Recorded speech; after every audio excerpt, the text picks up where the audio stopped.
twilight, these sisters discuss the paranormal and the unnerving. They are known as the ParaSisters. What's up, guys? It's Rebecca. And it's Tristan. And you are listening to, and watching maybe, the ParaSisters. And, yes, you are. We've taken a slight hiatus. Not on purpose, necessarily, but, you know, shit happens. As Forrest Gump says. We're both extremely... I don't remember Forrest Gump ever saying shit happens. No, he didn't, but the guy's like, oh, you stepped in a pile of shit, and Forrest Gump says, it happens. And that's how the shirt came about, shit happens. Oh, okay. Okay, I do remember that now. Yeah. No, we've just both been extremely busy. Work and doctors and things breaking and gardening and yeah, it's just been at least crazy. Gardening is like the funnest thing that you said on that whole list. Like, you had to go doctor stuff. My fucking cars broke down. It's been a thing. Yes. It's been all kinds of things. And we've been busy. And, you know, Easter, I was hoping we were going to record Easter weekend, and then it was Easter all of a sudden. I'm like, well, obviously you have stuff, and I have stuff.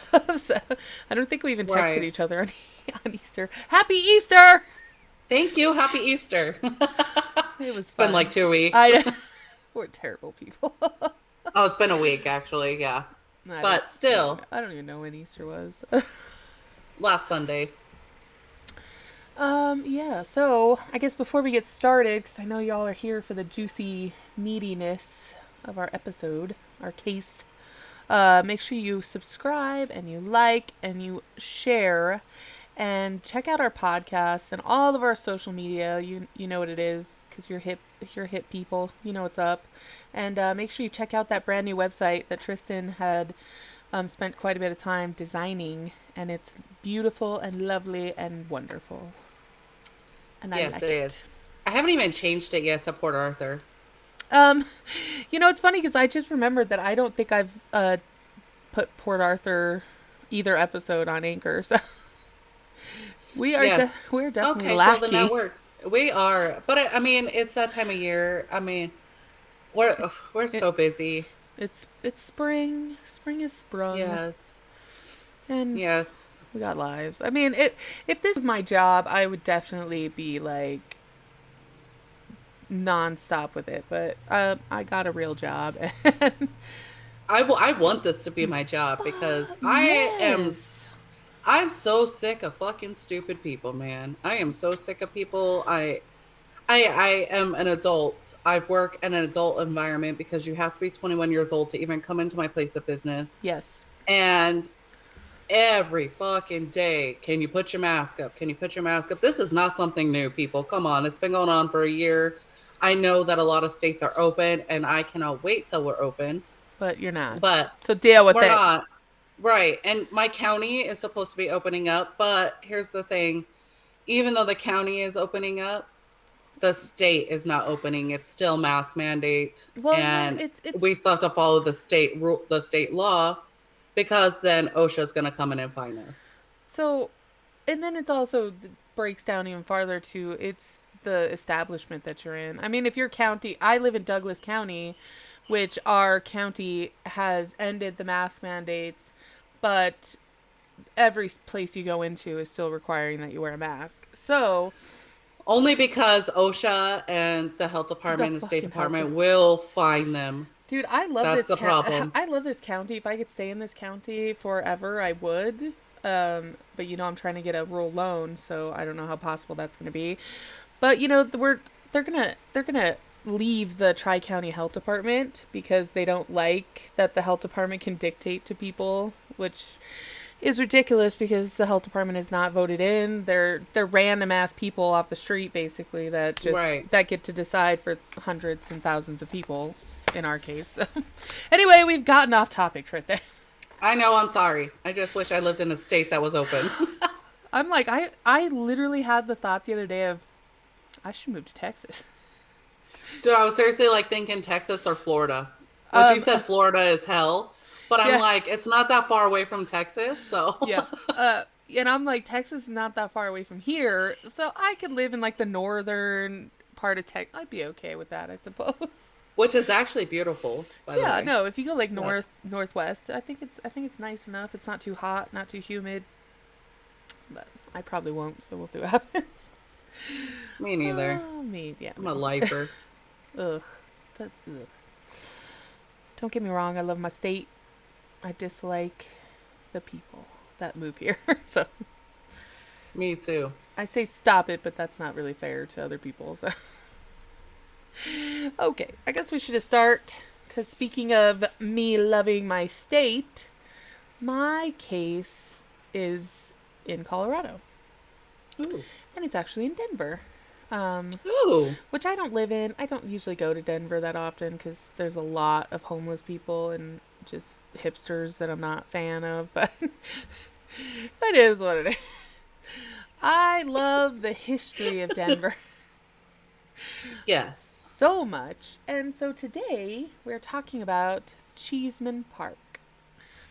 And this is a big park. It's a big park. It's in the middle of Denver. It's right by the Capitol. Congress Park is like right next to it. The botanical gardens are right next to it, which we're going to talk about in this whole thing that I guess I'm going to start. So, I didn't remember when Denver was settled exactly, but it was in the 50s, the 1850s at some point. But so by 1850, Denver was getting large, it was expanding, and basically when things expand, more people come and more people die. So what do you need? You need a cemetery. You gotta have a cemetery. So 320 acres, which actually I read some weird, interesting facts, but I didn't write them down, but I'll try to remember them. So this land was actually owned by, they didn't think they owned it, but the Arapaho Indians actually had this land. And then I think they sold it to the government for like $200 or something like that. Which What? it seems ridiculous now, and it's ridiculous at any time because 320 acres is quite a bit of land. But back then $200 was quite a bit of money.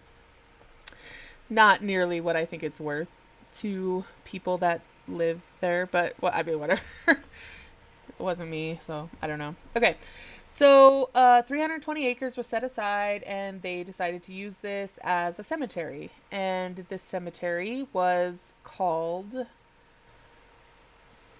Why didn't I write it down? I just have Cheesman Park. I think it was Mount Prospect Cemetery. I'm pretty sure that's what it was.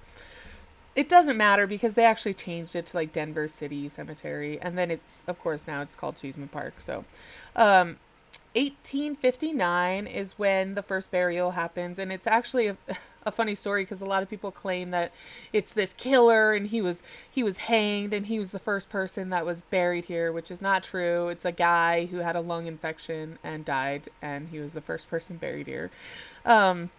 Okay. So as time goes on, different areas of the cemetery were designated for different religious groups because that's just how they do it even still, So they had, the fraternal organizations like the Odd Fellows and the Society of Masons had their own, and then they had the Roman Catholics and the Jewish, and then the Grand Army of the Republic, and they actually even had a segregated section for the Chinese population. And with this, of course, comes the responsibility of taking care of this. And some people, like some sections were really well maintained and others weren't. And these were probably the sections where the paupers and the criminals and, people that didn't necessarily have families were buried in. And the rest of the cemetery was basically neglected if the family didn't come, because it wasn't... it was owned by the city, but it wasn't necessarily taken care of by the city for some reason. I'm not sure why. So in 1875, 20 acres at the northeast part of the cemetery was sold to the Hebrew Burial Society, and they actually maintained it. But then by this point, 1875, pretty much the whole cemetery had gone to hell. Like, nobody's taking care of it. They don't even care what's happening. It's like it's so bad that cows are actually grazing on the land. Like, Yeah. because, you know, Denver was rural, you know, it wasn't a city yet. So it was pretty rural, and people got their cows out there eating dead people grass. So, I mean, whatever. Whatever. It's your choice. Dead people grass. Exactly. Which I'm sure is very nutritious, but That grass grows really well there. yeah, it's beautiful grass. It's big. So by the late 1880s, this part of Denver, it's downtown Denver, you know, it's really up and coming. The ultra wealthy were moving here, and they were, you know, building these big posh mansions all around the cemetery. And at this point, you know, if you're rich and you're moving into a up and coming neighborhood, you don't want to look at a gross cemetery, right? Like, Right. nobody cared about it. So what they do, they lobbied to get it removed, basically. So a real estate Let's just developer. remove the cemetery. Yeah, exactly. They're like, we don't want this anymore. Get it out. So real estate developers actually began to lobby for a park, to be put there instead of a cemetery. And actually, Colorado Senator Henry Moore Teller ended up persuading Congress to allow the old graveyard to be converted into a park. So on January 25th, 1890, Congress authorized the city to vacate Mount Prospect Cemetery, and in recognition, Teller named it Congress Park. Now, there is a Congress Park today, but it's not the same park, because it was eventually renamed Cheesman Park after the Denver pioneer, Walter Cheesman, whose family actually donated the money for the pavilion in the park. So at this point, they're turning into a park, and the families of these poor people are given 90 days to remove the bodies of their loved ones to a different to a different That's cemetery. fucking crazy. Yeah, so they have 90 days to get their bodies dug up and move it to a different cemetery. So those who couldn't afford it, or who could afford it, began transferring the bodies to different cemeteries throughout the city, or, you know, wherever. But so due to the large number of graves in the Roman Catholic section, apparently it was huge to be Roman Catholic back then, Mayor Joseph Bates sold the 40 acres to the Archdiocese, and it was actually named the Mount Calvary Cemetery. And the Chinese section of the graveyard was given over to the Chinese population, which was actually really large, and they lived in a area of town called Hop Alley, which I think sounds incredibly racist, but I don't know. I don't know either. Maybe they liked calling it that. I don't know. Hop Alley just sounds so, I don't know.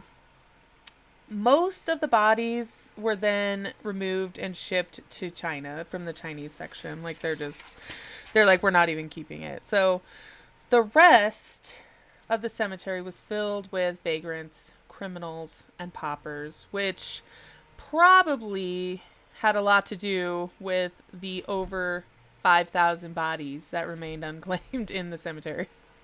Holy shit, what? 5,000 bodies. That's insane. So this is where it gets interesting and macabre and creepy. So, Ooh, I like it. 1893, the city of Denver awards a contract to an undertaker named E.P. McGovern to remove the rest of the remains. McGovern was, as the terms of the contract stated, I guess, he was provided a fresh coffin for each body and was also paid $1.90 per body to move the bodies to Riverside Cemetery. Holy shit, that's a lot of money back then. Yeah. And we're talking thousands and thousands of bodies. I mean, it's crazy. That's a lot of money now. Damn. Right. The guy is going to be rich if he did his job. So, March 14th, 1893, the work begins, and apparently this job attracted a lot of people. an assorted audience of curiosity seekers and reporters would just randomly come, watch, leave. And so for the first few days with all these onlookers, everything seemed as it was going like orderly and well. However, McGovern was not the most scrupulous of people and decided that he was going to find a way to make a bigger profit for himself.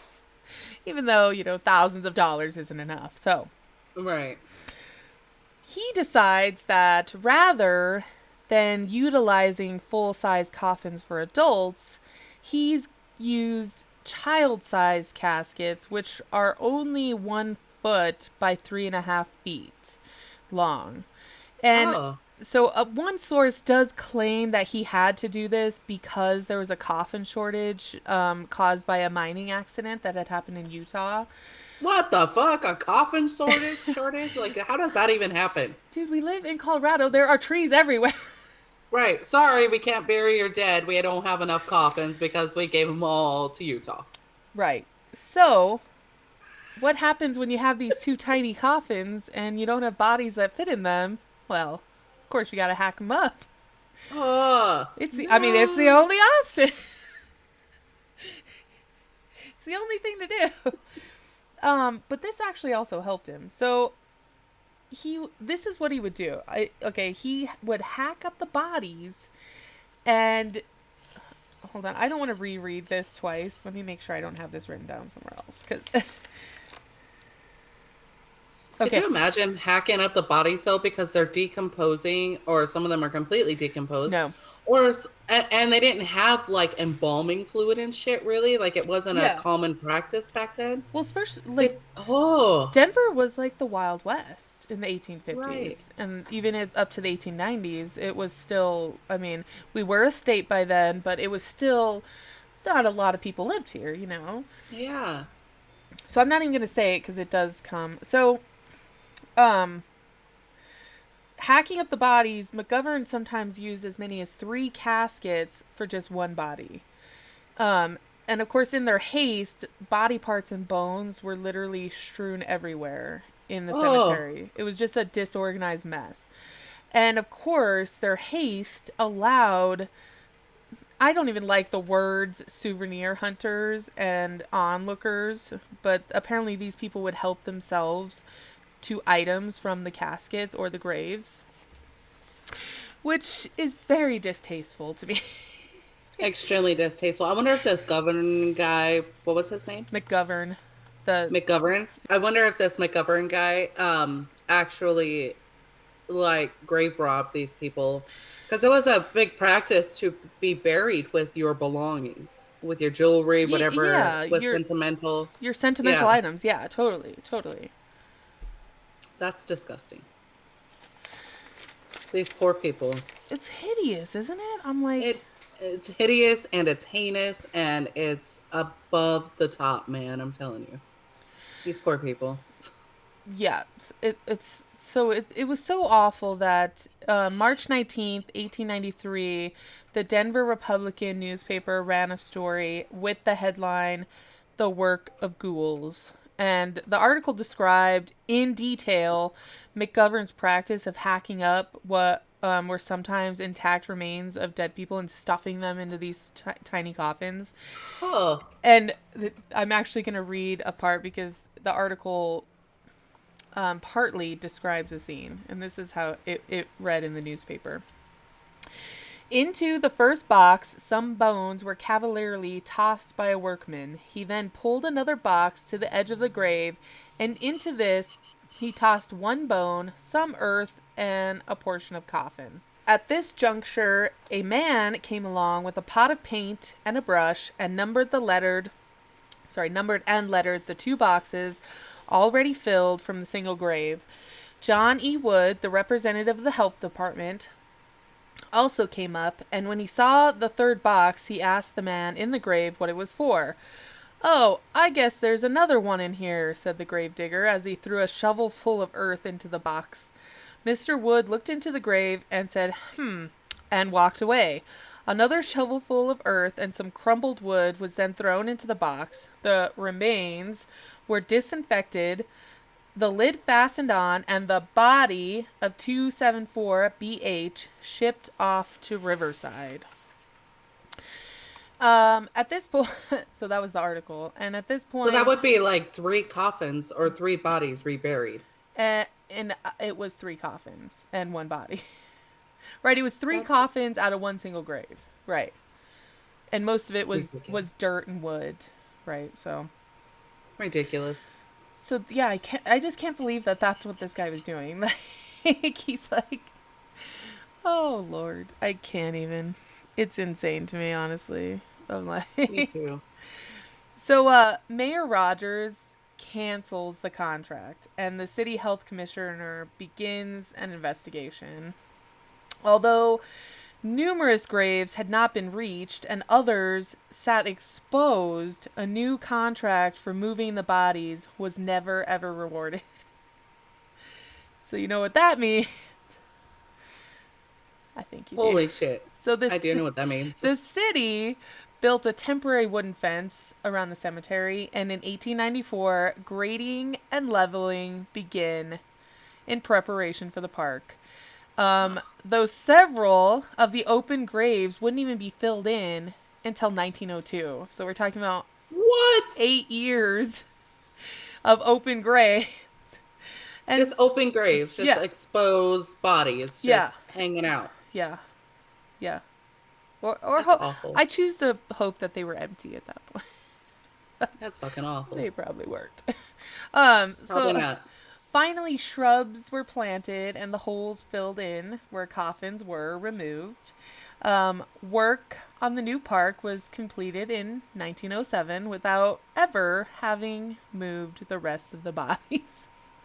Oh my gosh. So literally, if you go to the park right now, you are, in theory, standing on just dead people's graves. I mean, their final resting place is right there. At least it's beautiful and there's a park there now. Yeah, I mean, at least they didn't like build houses or something over it, but still, it's a little weird. It is a little weird. I don't think I'd let my kids play there. Yeah, so, I mean, we're gonna get into it's a little dicey there. Yeah. So they took 80 acres of the 320 acres for the park, which included a large figure-8 carriageway, of course, because, rich people in their carriages, they just like to drive around and have everybody see how rich they are. It's true. It is true. I know. I'm jealous. I'm not gonna lie. It had reflecting pools, a lovely meadow, and a marble pavilion, and it had like a huge like stand of trees, and there's like 8 different types of trees planted here, and it's like gorgeous. It's beautiful. Right. The rest of the acreage at this time, because remember, it's only the 80 were used for the park, so the rest of the acreage was still a cemetery for the Roman Catholics, the Hebrew burial, and the Chinese, because they hadn't moved anything at this time, but they were eventually evacuated. The land was sold back to the city, and it was actually turned into the Denver Botanic Gardens and the Congress Park, which are still there today. Obviously, you can walk around. The Botanic Gardens are apparently beautiful. I've never been there, but, So when the removal of the bodies and the subsequent construction of the park began, people in the area began to experience odd things. We'll just call them odd. So one of the very first reports is a gravedigger named Jim Astor. And apparently he's digging a grave or whatever he's doing, and he feels a ghost hand on his shoulder. Yes. And I choose to believe that maybe he stole something, or maybe he's not, on the up and up? Yeah, exactly. So, and here it says right here, Astor, who had been looting the graves as he moved the bodies, immediately runs from the cemetery and never ever returns to work. Good. He never comes back. He's like, nope. Because a ghost had touched his shoulder. That's what you get for stealing people's shit after they're dead. Yes. Don't do that. Don't do that. It's disgusting. I mean, it's like I wish they the would worst class, man. I wish they would have learned this with the Egyptians, but I mean, they didn't. So, right. Maybe those people are cursed. We don't know. So don't steal people's shit after they're dead. So, come on. Exactly. Don't do it, man. It's not worth it. So this was like the first incident, but as time goes on, people are living in houses because I told you, the rich had moved here and they built their bougie houses. And so they're living here all around the graveyard. And a lot of residents actually end up reporting sad and confused looking spirits, not just wandering around. No, they're knocking on people's doors and windows looking for help or something. I'm not really sure. I don't know what they're doing. But you might have seen something knocking on your window. Oh. Which I think I like it. That would be awesome. I'm like, yeah, it's creepy. It's creepy, but it'd be so cool. It would be freaking awesome. It'd be so cool. It's weird I have so many pages left, but I feel like this one's really short. I'm just gonna read and we'll see what happens. All right. So today, these restless spirits are said to still occupy the park, as dozens of tales of paranormal activity come out. So most visitors tell of feelings of unexplainable sadness or dread, but others get a little more specific, and they often include the sounds of hundreds of whispering voices and moans that continue to come from the fields where the open graves once laid. Ooh. I know, it's so creepy. I love it. I got the chills. I love it. Yes. So children have also been seen playing in the park during the night before they mysteriously disappear. And a woman is said to have been seen singing to herself before she too mysteriously vanishes. Ooh. Apparently, and this is one I actually wouldn't mind seeing at all, but on some moonlit nights, the outline of the old graves can still be seen in the dark. Ooh. And even farther still, some people claim that after lying on the grass, they go to get up, but they feel like they can't get up because they're being restrained by unseen forces. Becca, we have to go here. Yeah, dude. I want to go here. It's right there. I can literally drive there in like 25 minutes. Here. Oh my goodness. Dude, yes. This place sounds awesome. So even more reports tell of strange shadows and misty figures that wander through the park in confusion, which is terrifying. I like it. So there's this story. I don't know where this came from. I don't know if it's like an article because the guy lives in Denver and I don't know what he does. But so it's a story, or it's not even a story. It's a account of something that happened. It's by a guy named Lee Cook, because we always try to give credit, Lee Cook, and he calls it Slackjaw of Cheesman Park, and it goes a little like this. So I live and work only blocks from the infamous Cheesman Park in Denver, Colorado, and I've heard stories of its haunted nature, but never thought much of it until lately. One night, my friend Ruben and I decided to take a walk through the park. We walked across the south lawn to the pavilion, where there were several skateboarders making jumps on the sides of the old fountain, and other people walking about. We talked about work and other mundane things as we strolled away from the old pavilion to the rose gardens, where there is a natural maze of huge rose bushes. Oh god, that didn't work. Just then, I heard a rattling chain behind us and said, "Reuben, can you hear that?" As I looked around, he replied that he didn't hear anything.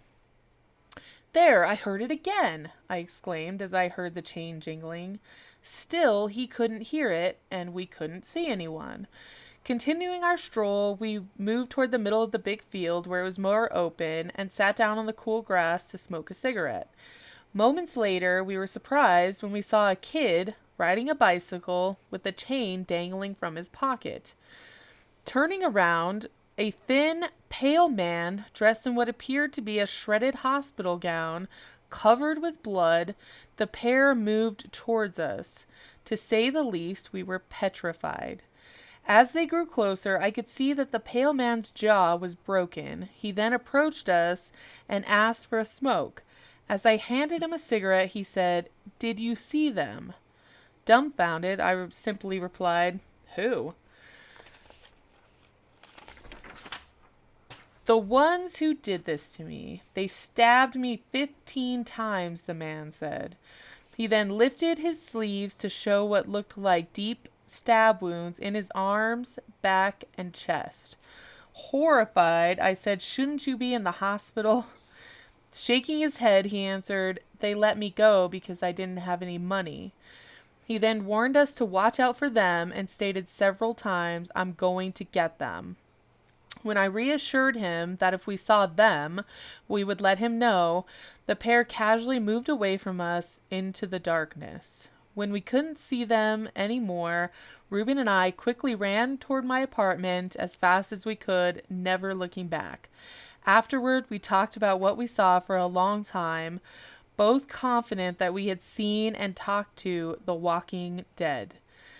So if you ever go out to Cheesman Park at night, know that you just might be questioned by a ghost in a hospital gown who continues to look for his killers. Ooh! And he says, "I have dubbed the ghost Slackjaw." Oh my gosh. Yes. That's spooky. I like it. It is so... I don't know if it's true. The guy could be an excellent, writer with a great Storyteller. imagination. Right. I don't know, but I thought it was good. So, there is one last little bit that I wanted to add to this, and it's the movie The Changeling. Now, I don't know if you've ever seen this. I personally have not.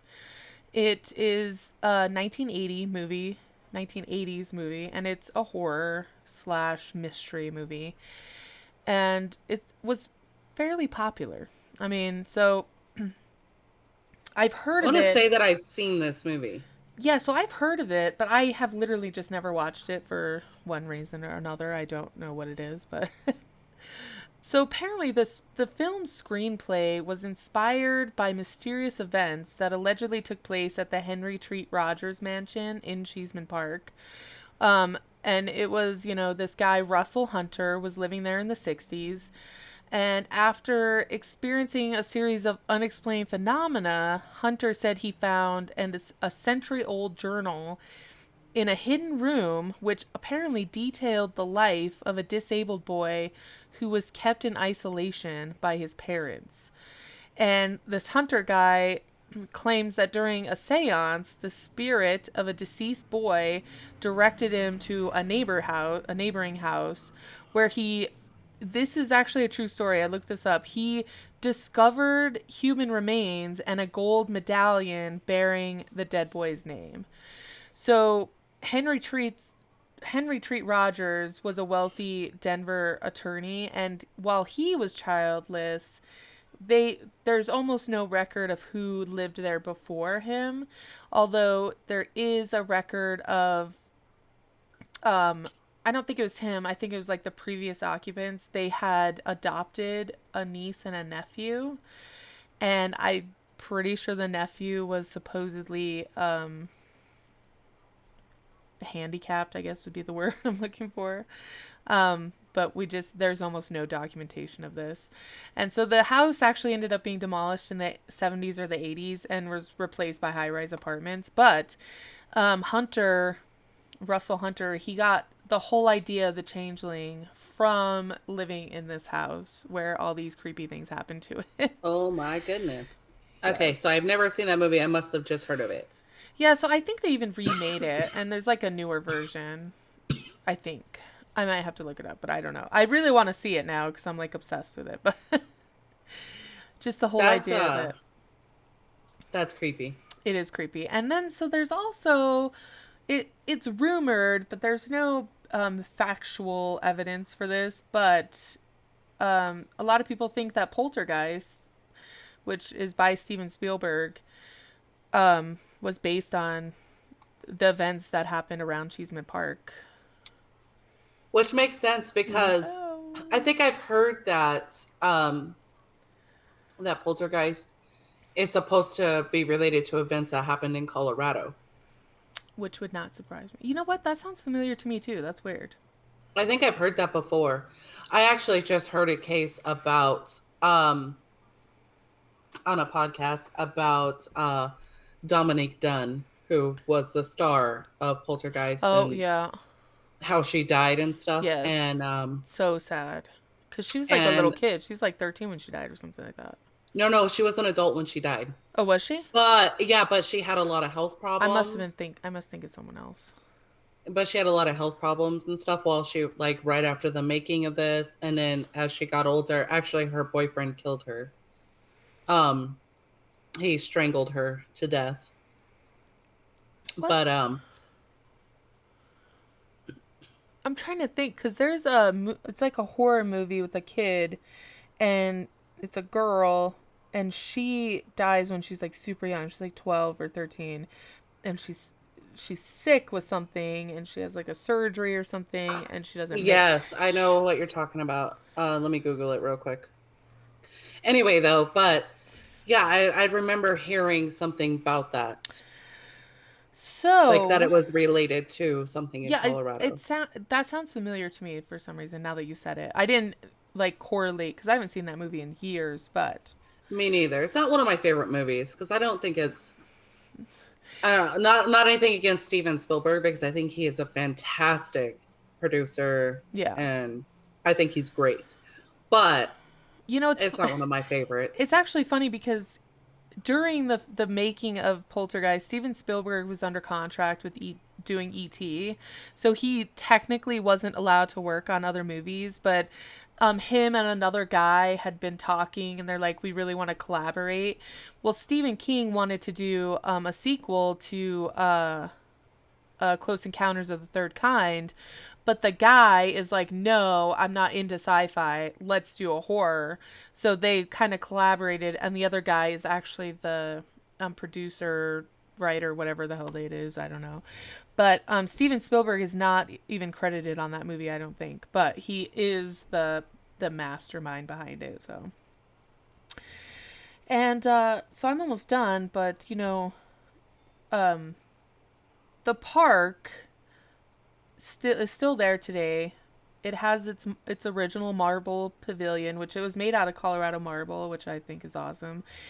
And they actually even also offer ghost tours, and this is a fun little factoid that I want to actually go and look at. But apparently, the original gates to the cemetery still stand in the park. So.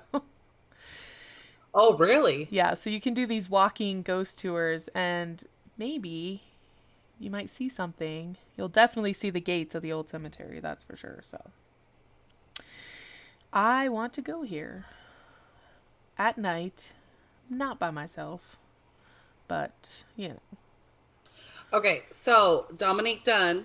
Okay, so many people. Sorry, I didn't mean to interrupt you, but I just found it. I was done. She was in Poltergeist, and she was the older sister. Heather O'Rourke also died. She was the little girl. Yes. And she was a little girl, and she did die at 13. And Dominique Dunn was murdered, and actually several other people died after making this movie. Dude, that movie is cursed. A lot of people believe that Poltergeist is a cursed movie, and I think it's really similar to what's the one with the head spinning? Oh, God, I can't even think what it's called. I don't even like that movie, so I've never seen it. I saw it one time, and it's not my thing. It's called The Exorcist. The Exorcist. Yes. Yeah. It's not my thing. They think that's also a cursed movie because a lot of bad stuff happened with that movie also. I wonder about The Changeling. I looked it up. I didn't write anything about it other than I thought it was interesting that this guy lived in the vicinity of Cheesman Park, which is apparently one of the most haunted places in the whole state of Colorado. And then he makes this movie based on all these things that actually happened to him. The body was what freaks me out the most. But then I'm like, it was a cemetery. Like, as early as 2010, they were doing work on the park and actually discovered bodies. So, I mean, right? Because That's awful, though. But I mean, if this okay, so this boy did exist. He really, he really died. Yeah. And here's the thing, though. What year did he die in? Because it was no longer a cemetery. So to me, that sounds like somebody tried to hide it. Yeah, it's unknown. There are almost no records. I mean, there's not even records that this guy actually lived in this mansion, even though there are records that his parents ran like an inn in Boulder and they lived in Denver. So it's like, I don't know. I don't know. I don't know. The Changeling is a pretty popular movie, so a lot of people like it. Right. And you think that at some point somebody would have discredited this man. You know what I mean? Yeah. Especially if it's based on true events. Yeah, there's not a lot of discrediting, but there also is not a lot of validation. So it's kind of it's just hanging there in the middle. They don't know. But I think it could be, everybody agrees that Cheesman Park has a weird vibe to it. So it's like, I hope it's haunted because I want to go here. But can we go there at night? Yes. Or is the park closed? No, it's... Dude. The problem is that downtown Denver is literally almost overrun with homeless people. And they sleep in the parks. So Cheesman Park, Congress Park, it's going to be... It's pretty full of homeless people at this point. But... hopefully they do the walking tours, like I said. So around Halloween, like this certain company does a walking tour. You can go to the Botanic Gardens, which also were part of the cemetery, and you can do they have like nighttime ghost tours through the gardens. So that's kind of cool. And there's a couple of other ones that do walking tours of Cheesman Park. So if you're in a group, I'm sure it's fine, but right. Yeah, but my only thing with the walking tours and ghost tours is I don't want somebody to tell me what, you know what I mean, what to expect. I want to go out there and experience something. Totally, yes. That I'm not going to expect, yes. So I was just using that as an example of you can go there anytime you want to. It's not, I mean, we've been there at night. It's a little sketchy, but it's not like the worst thing in the world. But like, man, you want to talk about sketchy? You should be at my place of business at night. Like, those are my customers, okay? No, they're not allowed in my store, and they know they're not allowed in my store, but they like hang out around the side of the building. Why? Because they're all homeless, man, and then like they try to get people to buy them cigarettes and shit, and I'm like, it's kind of weird that small little town has homeless people. We have so many homeless people. It's ridiculous. I don't like that. We have an entire tent city. Dude, there were like almost no homeless people when we lived there as kids. Like, I know. None. I know. Because nobody wants to be homeless in the desert. It sucks. But I know. That makes me sad. But I mean, me too. There's fucking homeless everywhere, and nobody cares. But that's maybe a different show. Yes. I don't know. Anyway, that is my little tale of Cheesman Park. I'm so glad that we don't tell each other what we're doing. Yeah. Because I totally would not have been able to help myself but to look this place up. And now you can go look it up. It's funny because I have actually walked the pavilion. I've only been there once, but like, I did not know the history at that point. We had just gone there. I think we walked across the park. It was like Christmas time, so it was cold and it was snowy. There's people whispering geocaches at me. I heard it. He's like, geocache. Geocache at a graveyard. Where? At Cheesman Park. Where is it? Where? Oh, at the northeast corner. There's still a grave. Is it north? Does it have a headstone? Does it have a headstone? Yeah. Oh! It's fenced off. There's a headstone and there's a geocache there. Oh, yes. Becca, we have to go here. All right. You come out here. We'll go here, and we're going to go to that abbey. I'm sad I told you about that because I was thinking of doing a case on it, but... Okay, so if you want to do a case on it, I have done no research on it because I figured that you'd want to do a case on it, so I just left it alone. I haven't looked at it. I looked at the picture and was like, this place would be awesome. It's weird. I've never even heard of this place before, so I'm like... I've never heard of it either, and it looks beautiful, and I want to go here. But I hope you do a case about it. I won't do any research about it or even look into it. Okay. Because I don't even remember what it's called. I'll have to look it up. But what intrigued me is they do the overnight, like you get to stay overnight. That would be so much fun. And it's so cheap. It's like $150. That is cheap. I want that is really cheap. So bad. Anyway. Yes. This was a short episode, which I actually kind of appreciate because we took so long off. We need to get in the groove again. It's actually not that short. We're at 50 minutes, but I have to cut probably 3 to 4 minutes out of it. So. Right. Because of my child. Child. Well. Children. Everybody in my house is gone. It's just me by myself with the dogs and the cats. Listen, do you ever get creeped out when I'm telling you stuff and you're like by yourself? No. And you're like, I got a little creeped out reading this because I was just like, I read through everything last night just to make sure that I had everything I wanted. And I'm like, this is kind of creepy. No, I mean, maybe if it was at night, I would be a little more creeped out. But it's like, in the middle of the day, my doors are open. Yeah. My neighbors are outside watering, so. Yeah, that's true. That's true. But anywho, we never know when we're living on a cemetery, do we? No, we don't. And that's what's crazy. Especially because I live in Nevada, I think about, because it was the trail to California. Yeah. You know what I mean? And I'm like, how many people are actually buried out in the desert and we have no idea? Yeah. Or when Las Vegas was starting, because this town didn't exist. Right. This town didn't come into existence until the 50s.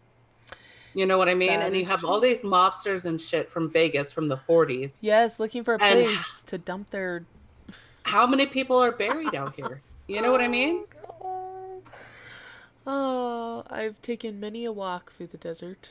That freaks me out. Not me. I hate the sun, so I'm probably not one to walk through the desert. No, this was at night. We used to walk from Patty's house to uptown. Right, I do remember that. When she lived way out on, so it was like, which was really stupid because there's coyotes and things out there. Yeah, coyotes are nothing to be scared of. I've never been afraid of a coyote in my life, so. Me neither. I see coyotes all the time. I'm afraid for my animals with coyotes, but... Yeah, they'll eat your dogs. Well, I don't know if they'd have a hard time eating Bailey because she's so damn big. Oh, they wouldn't even try. I think they'd be afraid of her. Yeah, they wouldn't even try, but... Bailey would probably be terrified and run away. So. No, she's not, because when we lived over at the other house, we didn't have a fenced yard. Oh, right. And coyotes would just come through our yard all the time, man. And if she saw one, she would take off after this damn thing, man. She scared the shit out of the coyotes. That's funny, because she's a big chicken. Yeah, of everything else, like loud sounds, paper bags. But not coyotes. Like a paper bag scared my dog. But I think it's a Great Dane thing. I think they're kind of timid for some reason. I've seen a lot of Great Danes that are like scaredy cats. They are literally like Scooby-Doo. Like that is a complete true portrayal of Great Danes. Oh, Scooby. Yeah, but she's not afraid of other animals. She's definitely not afraid of other dogs. It's just imaginary shit. Paper bag. Literally. She's afraid of loud sounds and fireworks and literally paper bags. Like if you crumple up a paper bag, she's afraid of balloons. She will not walk past a balloon on the floor. She's like, nope. What's it going to do to me? Right. But she'll attack a coyote. That's hilarious. I know. All right. So I guess we're done. And y'all know what to do. You got to like us. You got to share us. You got to subscribe. Hit that notification bell so you know what's up. And follow us. Follow us on Facebook and YouTube and Instagram at whatever it is. Tristan knows. OccultusSoroibus. That's right. And if you don't know how to spell that, you can go to our website, which all of these things are in the links, are links in our descriptions, and you can always follow those. Make sure you check out that website and catch us on a podcast. Take us everywhere you go, Yes. because that's what I do. So Yes. I love podcasts personally. I want everybody to love podcasts, and I want everybody to love our podcast. Yes, you should love our podcast. Yes. I mean, we may get a little silly. One day, though, we're gonna live close enough together where we can do this live, and it won't sound tinny or like we're underwater or anything like that, because we'll be together. It's a little hard right now because we have to do this in a Google Meet. So, dude, it's gonna be that will be awesome. And I also we want to take it on the road. I'd love to do like live YouTube streams and then do it into the podcast. yes. Like on location. Like, oh, I want to go out there. I know. I want to be out Me there. I want to be being scared the crap out of. Me too. Because that's living, really. Right? I would love it. It would be fantastic. It'd be the best thing ever. Yeah, so give us money. And yes. I'm not joking. Okay. Yes. I guess we're gonna end this, and so I guess we'll catch y'all on the flip side. Yes, and you all stay creepy. Peace.